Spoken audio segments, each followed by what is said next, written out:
Hello, dear students. Myself, Dr. Sangeeta, Assistant Professor in Department of Zoology, Swami Vivekanand Government College, Khetri. Dear students, Zoology Paper 3rd, that is Gamete and Developmental Biology. उसमें हम आज पढ़ेंगे egg membranes के बारे में। हम पढ़ने वाले हैं एग मेम्ब्रेन्स, और उसमें भी टाइप्स एंड फॉर्मेशन, यानी ये कितने प्रकार की होती हैं और इनका निर्माण किस तरह से होता है, इसके बारे में हम आज बात करेंगे। तो सबसे पहले तो हम बात करते हैं एग मेम्ब्रेन्स होती क्या है। ठीक है, तो जो अधिकतर एनिमल्स हैं, अगर बात करें शुरू से, तो फाइलम पोरिफेरा एंड सिलेंट्रेटा को छोड़ के मोस्ट ऑफ द जो एनिमल्स हैं उनका जो ओसाइट होता है, ओवम होता है।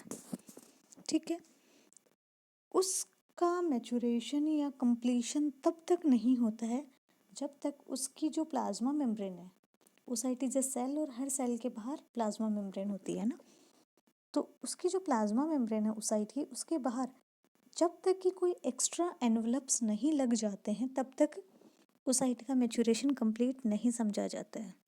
ठीक है, और ये जो एक्स्ट्रा मेम्ब्रेन्स हैं इनको या एक्स्ट्रा एनवलप्स हैं, इनको हम क्या कहते हैं? Egg membranes. इनका फॉर्मेशन अलग अलग जगह पे होता है। जैसे कुछ का फॉर्मेशन ओवम खुद ही कर देता है, कुछ का फॉर्मेशन ओवम के चारों तरफ की जो फॉलिक्यूलर सेल्स हैं वो करती हैं, तो कुछ का फॉर्मेशन जो है ओविडक्ट के द्वारा किया जाता है। फॉर्मेशन कहाँ से हो रहा है, इसके अकॉर्डिंग इनको कई टाइप्स में बांटा जाता है। ठीक है, जैसे कि primary egg membrane, secondary egg membrane and tertiary egg membranes, ये 3 टाइप्स आप मेनली पढ़ोगे। तो कौन कौन से टाइप्स हो गए एग मेम्ब्रेन्स के? 3 टाइप्स की हो गई एग मेम्ब्रेन्स। ठीक है, 3 टाइप्स कौन से हैं? Number 1 primary egg membranes, number 2 secondary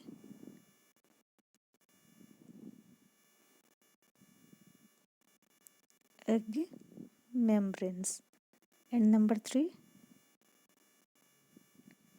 tertiary egg membranes. प्राथमिक अंडझिल्लियाँ, द्वितीयक अंडझिल्लियाँ और तृतीयक अंडझिल्लियाँ। तो सबसे पहले हम बात करते हैं प्राइमरी एग मेम्ब्रेन्स के बारे में। तो जैसा कि बताया गया है कि these egg membranes are formed in the ovary, यानी कि अंडाशय में बन जाती हैं। ठीक है, and let down between egg plasma membrane and follicular cells. इसका मतलब है कि आपने पढ़ा था कि ये ओसाइट है। ठीक है, इस ओसाइट के बाहर आपने पढ़ी थी ये फॉलिकुलर सेल्स हैं। ठीक है, oogenesis के लेक्चर में बताया मैंने। ये फॉलिकुलर सेल्स जो हैं वो बाद में ग्रेनुलोसा सेल्स में कन्वर्ट हो जाती हैं एंड ऑल। ठीक है, वो एक ही बात है तो वो फाइनली फॉलिकुलर सेल्स ही। तो या तो जो ओवम है उसकी खुद की प्लाज्मा मेम्ब्रेन, ये मेम्ब्रेन, ये खुद यहाँ एक एक्स्ट्रा मेम्ब्रेन का कलर चेंज कर लेते हैं लोग एक बार। ठीक है, अरे भाई, यहाँ एक एक्स्ट्रा मेम्ब्रेन का सिक्रेशन कर देगी, या तो ये जो फॉलिकुलर सेल्स हैं ये इस एरिया में प्लाज्मा मेम्ब्रेन के बाहर एक नई मेम्ब्रेन का सिक्रेशन कर देंगी, या फिर ये दोनों मिलके, यानी कि प्लाज्मा मेम्ब्रेन और फॉलिक्यूलर सेल्स दोनों मिलके एक एक्स्ट्रा मेम्ब्रेन का सिक्रेशन कर देंगी, जिसे हम कहेंगे प्राइमरी एग मेम्ब्रेन। ठीक है, तो दे आर फॉर्म्ड इधर बाय द ओवम और फॉलिकुलर सेल्स, एंड कभी कभी क्या होता है दोनों के कोऑपरेटिव इफेक्ट से भी इनका फॉर्मेशन हो जाता है। अलग अलग एनिमल्स में ये जो एग मेम्ब्रेन्स हैं ये अलग अलग टाइप की होती हैं, ठीक है। तो उसके अकॉर्डिंग इनका नाम भी अलग अलग हो जाता है। फर्स्ट टाइप की जो एग मेम्ब्रेन है उसको कहते हैं विटेलाइन मेम्ब्रेन। फर्स्ट टाइप के एग मेम्ब्रेन का नाम क्या है? Vitelline membrane. Actually vitelline membrane में कोई सेल्स वगैरह नहीं होती हैं। In fact it is made up of mucoprotein, ठीक है, नॉन सेल्यूलर है, ठीक है। और क्या होती है, एक एक्स्ट्रा सेलुलर मैट्रिक्स की तरह नज़र आती है जो कि फाइब्रस नेचर का होता है, एमॉर्फस होता है, ठीक है। ज़्यादातर थिक होती है, मोटी होती है और स्ट्रॉन्ग होती है, ठीक है। जबकि प्लाज्मा मेम्ब्रेन थिन होती है और डेलिकेट होती है, लेकिन विटेलाइन मेम्ब्रेन स्ट्रॉन्ग होती है एंड थिक होती है, ठीक है। और क्या होती है, टेंसाइल होती है एंड इलास्टिक प्रॉपर्टीज़ की होती है। और अगर अपन देखें, ठीक है, तो अलग अलग एनिमल ग्रुप्स में विटेलाइन मेम्ब्रेन को भी अलग अलग नाम दिए गए हैं। हम क्या पढ़ रहे हैं? Primary egg membranes. Primary egg membranes का पहला टाइप है विटेलाइन मेम्ब्रेन। विटेलाइन मेम्ब्रेन को मैं कह रही हूँ अलग अलग एनिमल ग्रुप्स में अलग अलग नाम दिए गए हैं, जैसे कि एम्फीबियंस एंड बर्ड्स, ठीक है। इनमें क्या होता है कि विटेलाइन मेम्ब्रेन जो होती है वो जैसे ये प्लाज्मा मेम्ब्रेन है तो इस प्लाज्मा मेम्ब्रेन के एकदम क्लोज कांटेक्ट में होती है, ठीक है। कब तक रहती है? जब तक कि फर्टिलाइजेशन ना हो जाए, ठीक है। और जब फर्टिलाइजेशन हो जाता है तो उस टाइम पे एम्फीबियंस एंड बर्ड्स में क्या होता है, फर्टिलाइजेशन होते से ही विटेलाइन मेम्ब्रेन जो है वो फूल जाती है और एक स्ट्रॉन्ग फर्टिलाइजेशन मेम्ब्रेन का फॉर्मेशन करती है जो कि टफ होती है, ठीक है, so that extra sperms penetrate ना कर सकें इस मेम्ब्रेन के भीतर से। अगर अपन देखें तो जो फिशेस होते हैं, स्पेशली टेलियोस्टाई फिशेस, ठीक है, उनमें इस मेम्ब्रेन का नाम होता है कोरियन। यहाँ पे विटेलाइन मेम्ब्रेन नहीं बोलते हैं प्राइमरी एग मेम्ब्रेन को, जो कि विटेलाइन मेम्ब्रेन की नेचर की होती है, इसको क्या कहते हैं? कोरियन। जबकि रेप्टाइल्स एंड मैमल्स, मैमल्स में तो आपने देखा भी है oogenesis वाले उसमें चैप्टर में, इसको क्या कहते हैं? जोना पेलुसिडा, यानी कि प्लाज्मा मेम्ब्रेन, ओसाइट की प्लाज्मा मेम्ब्रेन, और उसके बाद एक और मेम्ब्रेन उसको कहते हैं जोना पेलुसिडा, ठीक है। 3 नाम आपने पढ़े हैं, क्या पढ़े? एम्फीबियंस एंड बर्ड्स में कहते हैं विटेलाइन मेम्ब्रेन ही, और इसका काम होता है आफ्टर फर्टिलाइजेशन मेम्ब्रेन का फॉर्मेशन करना। टेलियोस्टाई फिशेस में कहते हैं कोरियन। एंड जो रेप्टाइल्स एंड मैमल्स हैं उनमें कहते हैं जोना पेलुसिडा। क्या कहते हैं?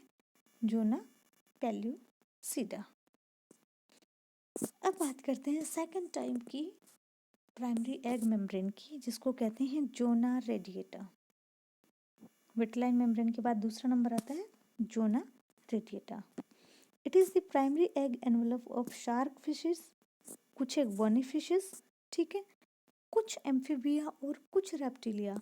आप कहेंगे मैम ऊपर भी रेप्टिलिया की बात करिए, ऊपर भी एम्फीबिया की बात करिए, ऊपर भी फिश की बात करिए, है ना, विटेलाइन मेम्ब्रेन में। तो मैंने स्पेसिफाई कर दिया है यहाँ पे कि शार्क फिशेस में, कुछ बोनी फिशेस में, नॉट इन ऑल, कुछ एम्फीबिया में और कुछ रेप्टिलिया में क्या होता है कि एक मेम्ब्रेन पाई जाती है प्लाज्मा मेम्ब्रेन के बाहर की साइड में, जिसकी अपीयरेंस जो होती है वो स्ट्रिएटेड होती है, प्लेन नहीं होती, ठीक है, और उसे कहते हैं zona radiata. Third type of primary egg membrane is jelly envelopes. Jelly envelopes में क्या होता है कि कहाँ पाए जाते हैं? कुछ इकाइनोडर्मेट्स में, ठीक है, और बहुत सारे इन्वर्टिब्रेट्स में, मेनली इन्वर्टिब्रेटा में पाई जाती है ये, ठीक है। और ये जेली नेचर की होती है और काफ़ी थिक होती है। It is a kind of jelly coat, जिसको अपन कहते हैं जेली एनवेलप, एंड ये भी प्राइमरी एग मेम्ब्रेन है। आप टर्शियरी एग मेम्ब्रेन में भी जेलीकॉट्स पढ़ोगे और प्राइमरी एग मेम्ब्रेन में भी पढ़ रहे हो। आप सेकेंडरी एग मेम्ब्रेन्स में भी कोरियन पढ़ोगे और प्राइमरी एग मेम्ब्रेन में भी कोरियन पढ़ रहे हो। क्वेश्चन बहुत ट्रिकी आते हैं, ठीक है। क्वेश्चन आएगा Korean is a primary egg membrane in which of the following. तो अगर आपको पता है कि टीलियोस्टाइट फिशेस बताया था तो आप कर दोगे, नहीं पता तो आप इंसेक्ट कर दोगे, ठीक है।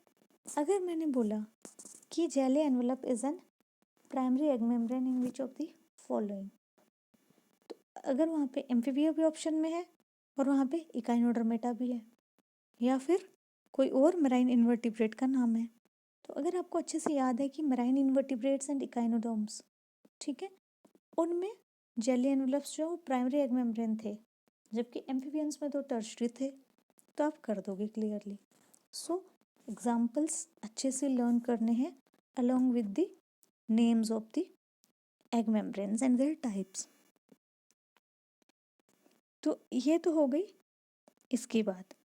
अब बात करते हैं कि ये जितनी भी प्राइमरी एग मेम्ब्रेन्स हैं, ये क्या होती हैं कि ओवम की जो प्लाज्मा मेम्ब्रेन है उसके एकदम क्लोज में रहती हैं, एंड जब फर्टिलाइजेशन हो जाता है मेनली, तो क्या होता है एक स्पेस जनरेट हो जाता है प्राइमरी एग मेम्ब्रेन एंड आपकी जो ओवम की प्लाज्मा मेम्ब्रेन है उसके बीच में, उसको कहते हैं पेरीविटेलाइन स्पेस।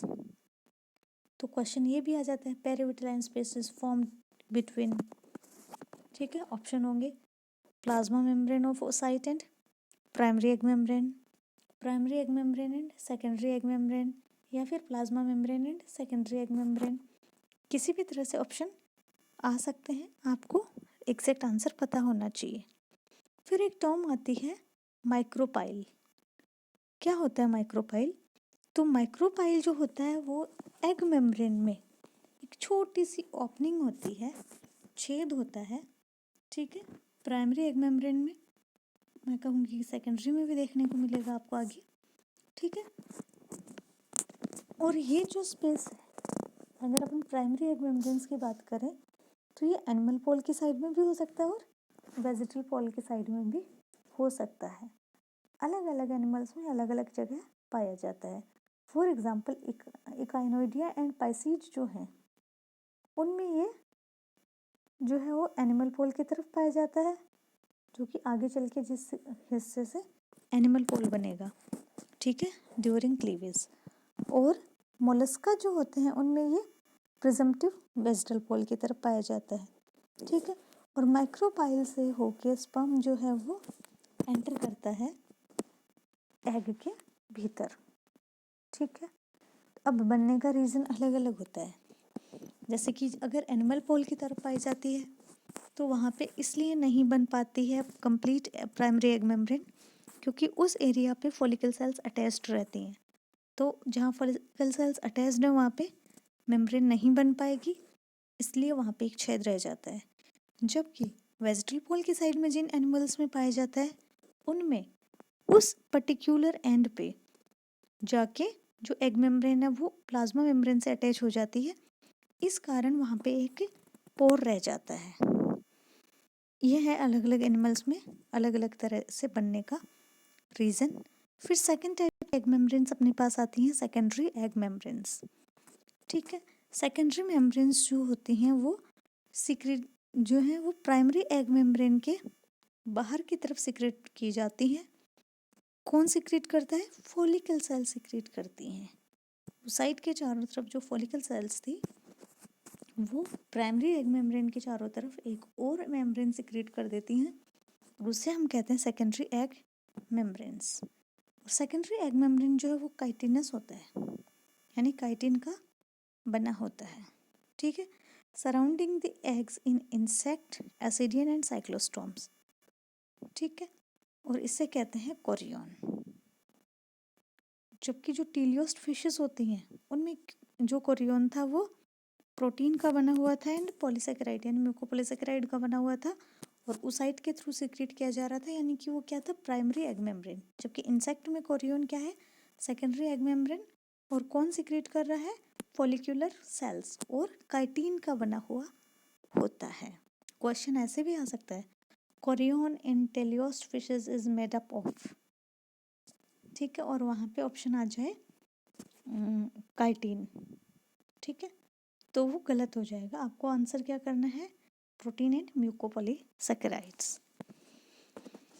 देखो आगे बात करें अगर अपन, तो जो एम्फीबिया हैं, रेप्टिलिया हैं, बर्ड्स हैं और मैमल्स हैं, उनमें कोई सेकेंडरी एग मेम्ब्रेन नहीं पाई जाती है। यानी कि अगर कॉर्डेट्स की बात की जाए तो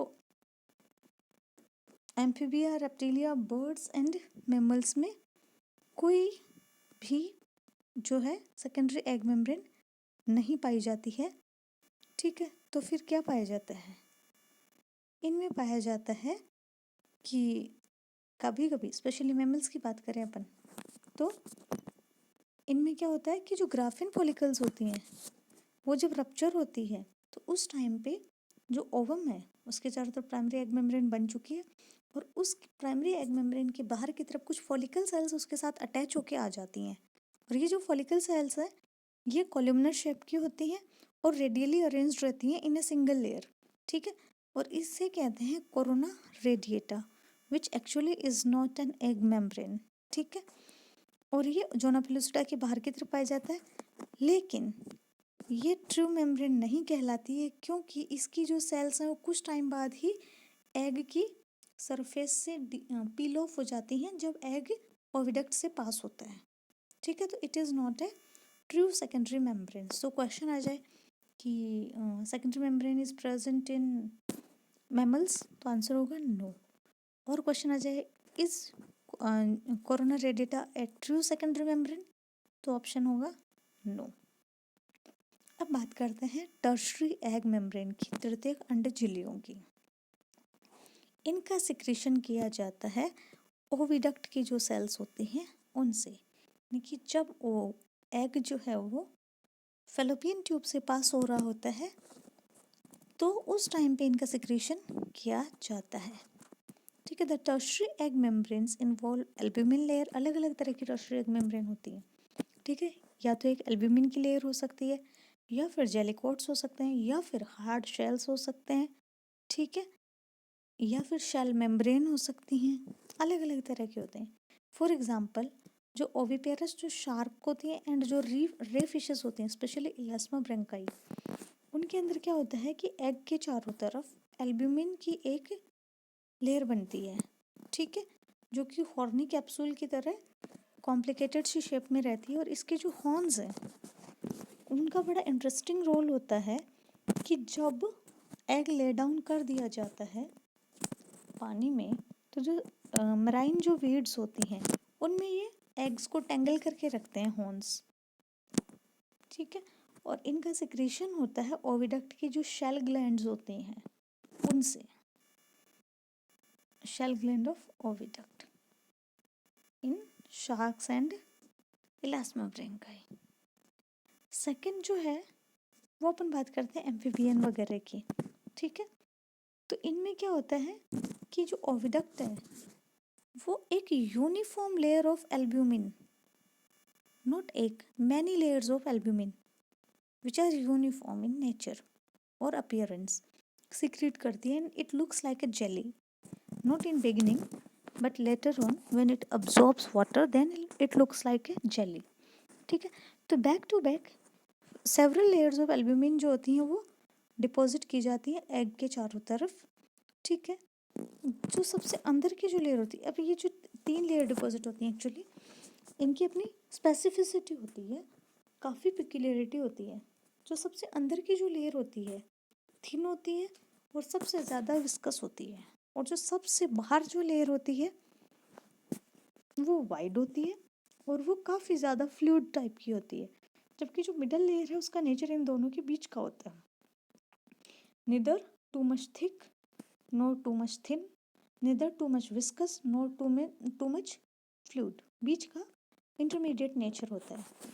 जब एम्फीबियंस के एग पानी में छोड़ दिए जाते हैं, एग जो होते हैं वो ले डाउन कर दिए जाते हैं, तो ये जो लेयर्स हैं यानी कि ये जो जेलिकॉट है ये क्या करता है, पानी को एब्जॉर्ब करता है, एल्ब्यूमिन लेयर जो है वो, और ये फूल जाता है पानी को एब्जॉर्ब करके, ठीक है। ऐसा करने से क्या होता है कि जो एग्स हैं वो आपस में एक एज ए मास या एज ए स्ट्रैंड होल्ड रहते हैं, ठीक है, और इन्फेक्शन से बचे रहते हैं, इंसुलेशन हो जाता है एग्स का। और ये जो जेली लेयर है ये टेस्टलेस होती है, इस कारण से कोई प्रीडेटर्स जो होते हैं वो भी इनको नहीं खाने की कोशिश करते हैं, ठीक है। उसके अलावा इस तरह की होने के कारण ये एग्स को कहीं झाड़ियों में या कोई तिनके वगैरह, डंठल वगैरह जो होते हैं पानी में, उनमें लटका देती हैं, अटका देती हैं, तो पानी के साथ रन ऑफ होके नहीं जाते हैं, तो फर्टिलाइजेशन की प्रोबेबिलिटी बढ़ जाती है, ठीक है। इस तरह से फर्टिलाइजेशन को भी आसान बनाते हैं, ठीक है। तो ये कई तरह के काम करते हैं। फिर हम बात करते हैं तीसरी तरह की, टर्शियरी एग मेम्ब्रेन्स की। तो एक्चुअली क्या होता है कि जो बर्ड्स और रेप्टाइल्स वगैरह होते हैं ना, उनके अंदर जो टर्शियरी एग मेम्ब्रेन होती है उसमें 5 लेयर्स होती हैं। और एक्चुअली क्या होता है कि विटलाइन मेम्ब्रेन जो होती है उसके बाहर की तरफ एल्ब्यूमिन होता है, ठीक है। जो एग के जैसे स्पेशली आप चिक एग खाते हो, मुर्गी का अंडा, तो उसमें आपने देखा होगा egg white. Egg white is a kind of tertiary egg membrane, ठीक है। तो जो कि एल्ब्यूमिन प्रोटीन का बना होता है। उसके बाद शेल मेम्ब्रेन्स होती हैं, और उसके बाद सबसे बाहर की तरफ शेल होता है, कैल्शियम कार्बोनेट का बना होता है। और ये जो शेल होता है ये पोरस होता है, इसमें छेद होते हैं so that egg can breathe. ये हो गई तीनों तरह की अपनी एग मेम्ब्रेन्स की डिस्कशन। अब बात करते हैं कि what is the significance of egg membrane in the eggs. तो सबसे पहला जो सिग्निफिकेंस है कि ये जो एग मेम्ब्रेन्स हैं ये एग को या डेवलपिंग एम्ब्रियो को जो अलग अलग इकोलॉजिकल हैजार्ड्स होते हैं उनसे प्रिवेंट करती है। फॉर एग्जांपल टेम्परेचर चेंज, या फिर पीएच चेंज, या फिर radiations, pollutions, danger of desiccation यानी सूखने का खतरा, इन सब चीज़ों से प्रोटेक्शन प्रोवाइड करते हैं। या फिर जो मैकेनिकल इंजरीज होती हैं उनसे बचाते हैं, ठीक है। उसके अलावा कुछ एनिमल्स में सेल्फ फर्टिलाइजेशन से बचाती हैं, फॉर एग्जांपल एसिडियंस में, ठीक है। उसके अलावा बॉयंसी प्रोवाइड करती हैं यानी कि पानी में तैराते हुए रखती हैं, ठीक है। और उसके अलावा क्या करती हैं कि पॉलीस्पर्मी को ब्लॉक करती हैं, ठीक है। और एग्स के आपस में फ्यूज़न को प्रिवेंट करती हैं, और क्या करती हैं क्लीवेज के प्लेन डिसाइड कर देती हैं कई बार, ठीक है। यानी कि प्रोटेक्टिव नेचर की होती हैं, ऑस्मो रेगुलेटरी होती हैं, ठीक है। और बहुत सारे मॉर्फोजेनेटिक इम्पोर्टेंस की होती हैं। फॉर एग्जांपल इंसेक्ट का जो कोरियोन है उसकी ऊपर जो पर्टिकुलर आर्किटेक्चर होता है उसको देख के ये आइडेंटिफाई किया जा सकता है कि ये किस स्पीसीज़ का एग है। So it was all about the egg membranes and their formation and their significance. Do read well. Thank you. Tata. Bye bye.